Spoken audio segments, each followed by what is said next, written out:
নরেন্দ্র মোদীর বিরুদ্ধে পাল্টা মুখ কি বলবেন? কিছু বলবো না, জনগণই বলে দেবে। দেশের প্রধানমন্ত্রী কেমন হওয়া উচিত জনগণই বলে দেবে, আমার মুখ থেকে শোনার দরকার নেই। এটাতে ভারতীয় জনতা পার্টির অনেক ইজি হয়ে গেল, আর নরেন্দ্র মোদীর যে ব্যক্তিত্ব নেতৃত্ব তার কোনো বিকল্প নেই। লোকসভা নির্বাচনে গণনার দিন এটা প্রমাণ হয়ে যাবে। আর তৃণমূলের ওই যে ভাঙা থালা বাজানো যে বাংলার প্রধানমন্ত্রী, তা বাংলার প্রধানমন্ত্রী এখন কি হবে? বাংলার প্রধানমন্ত্রীর কি অবস্থা এখন? অতএব আমি মনে করি জনগণই সঠিক সময় উত্তর দিয়ে দেবে। নরেন্দ্র মোদী 400-র বেশি আসন নিয়ে তৃতীয়বারের জন্য প্রধানমন্ত্রী হবে। দেশের মানুষ বুদ্ধ নয়, মূর্খ নয়, তারা অবিবেচক নয়, তারা আমাদের দেশকে গাজা ভূখণ্ড, আফগানিস্তান, ইউক্রেন হতে দেবেন।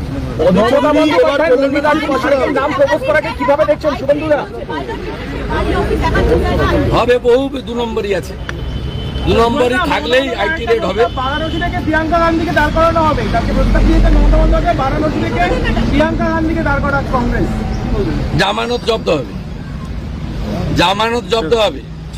লিখে রাখুন যে 10,000 টাকা জমা দিতে হয় সিকিউরিটি মানি, সেই সিকিউরিটি মানির টাকাটা ফেরত পাবে না।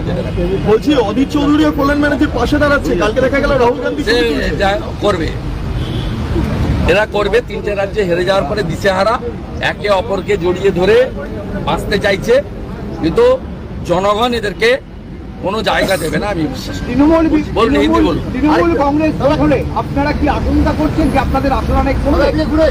তৃণমূল এবং কংগ্রেসের মধ্যে জোট, মমতা বন্দ্যোপাধ্যায়। আমরা পশ্চিমবঙ্গে আমাদের গত লোকসভা নির্বাচনে 39%-এর বেশি ভোট ছিল, সে 40%-এর কাছাকাছি। বিধানসভাতে 38.13 ছিল।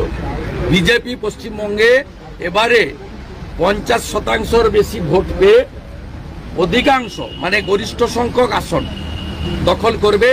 এটুকু আমি আপনাদেরকে বলতে পারি। শুধু চোরেদের জেলে পাঠানো, ভয়মুক্ত, সন্ত্রাসমুক্ত পরিবেশে নির্বাচন করা, আর মমতা ব্যানার্জির চটি চাটা কিছু আইপিএস অফিসারকে ভোট চলাকালীন পশ্চিমবঙ্গের বাইরে আন্দামানে বা পদুচেরিতে পাঠিয়ে দেওয়ার ব্যবস্থা করা, এই কয়েকটা কাজ করলেই পশ্চিমবাংলার জনগণ ঠিক জায়গায় ভোট দিয়ে দেবে।